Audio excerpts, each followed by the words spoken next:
দেখো, আমার বেলুনটা আকাশের মতো নীল। মনে হচ্ছে আকাশে উড়ে যাবে।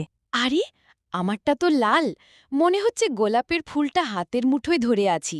আমারটা আবার হলুদ, যেন রোদটাকেই নিয়ে হাঁটছি। যদি হাওয়ায় ভেসে বেলুনগুলো উড়ে যায়, তাহলে সেগুলো আকাশে তারা হয়ে ঝলমল করবে। আর আমরা আবার নতুন বেলুন কিনে আনব, কারণ আনন্দ তো ফুরোয় না। তুমি জানো, আমি ছোটবেলায় বেলুন উড়িয়ে দিলে ভাবতাম সেটা আমার স্বপ্ন নিয়ে উড়ে যাচ্ছে। ওহ, দারুণ তো! আমি চাই আমার নীল বেলুনটা আকাশ ছুঁয়ে মেঘ হয়ে যাক।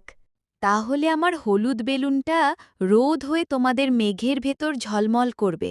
আমরা একসাথে থাকলে প্রতিটা দিনই উৎসব। হ্যাঁ, বন্ধুত্বের মতো রঙিন কিছু নেই। তাহলেই তো আমাদের বেলুন আর স্বপ্ন সবসময় রঙিন থাকবে।